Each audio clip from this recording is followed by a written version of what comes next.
Hello, and welcome to Story Time. It's coming from my home today because we're all having to stay at home and be good citizens and try and stop the spread of the coronavirus. So I'm joined by Bobby. This is Billy's little cousin, Bobby, who's come to join me today for Story Time.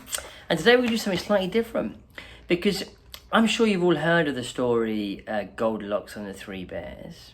You know the one.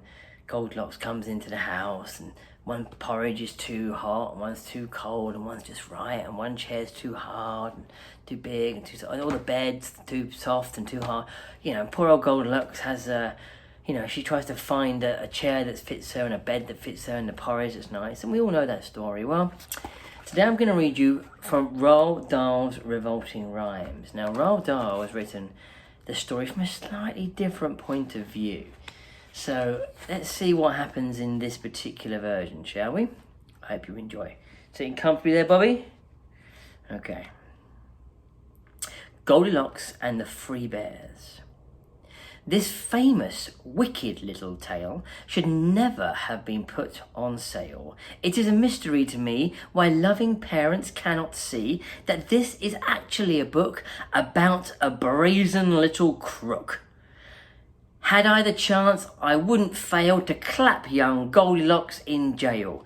Now just imagine how you'd feel if you had cooked a lovely meal, delicious porridge, steaming hot, fresh coffee in the coffee pot, with maybe toast and marmalade, the table beautifully laid.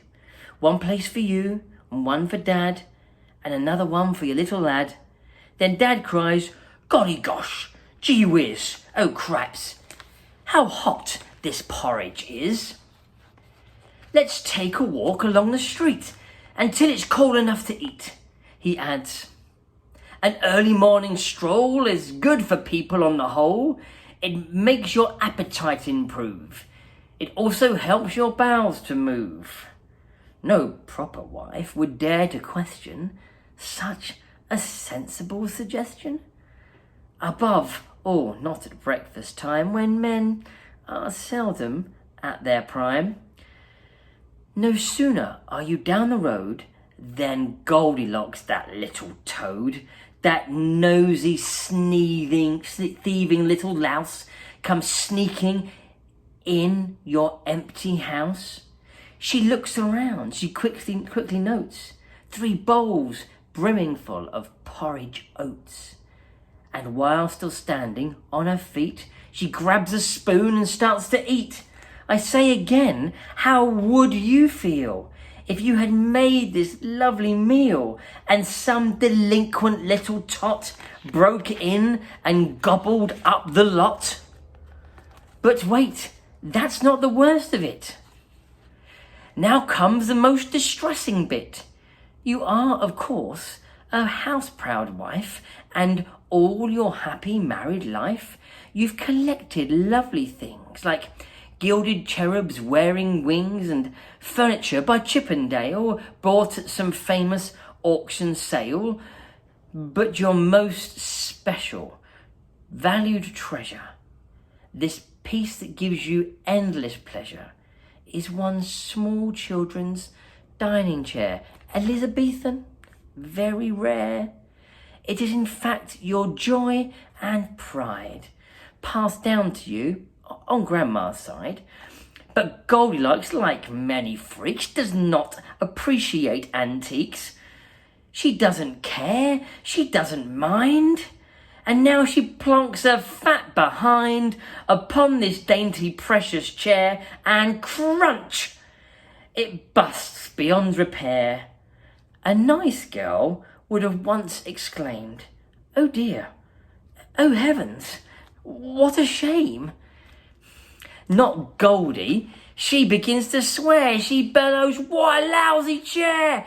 and uses one disgusting word that luckily you've never heard. I dare not write it, even hint it. Nobody would ever print it.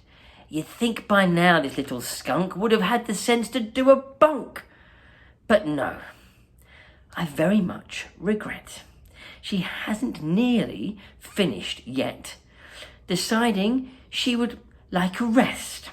She says, let's see which bed is best. Upstairs she goes and tries all three, and here comes the next catastrophe.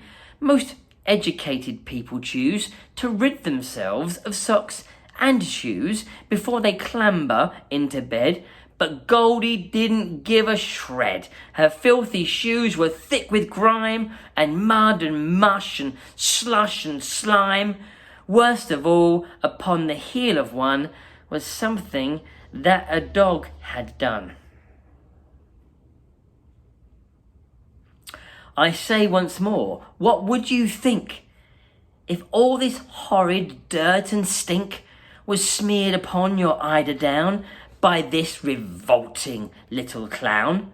The famous story has no clues to show the girl removed her shoes. Oh, what a tale of crime on crime. Let's check for a second time. Crime 1, the prosecution's case. She breaks and enters someone's place. Crime 2, the prosecutor notes she steals a bowl of porridge oats. Crime 3, she breaks a precious chair belonging to the baby bear. Crime 4, she smears each spotless sheet with filthy messes from her feet. A judge would say without a blink, 10 years hard labour in the clink. But in the book, as you will see, the little beast gets off scot-free. Why, tiny children near and far shout, goody, goody, hurrah, hooray. Poor darling Goldilocks, they say. Thank goodness that she got away. Myself, I think, I'd rather send young Goldie to a sticky end. Oh, Daddy, cried the baby bear, my porridge is gone. It isn't fair.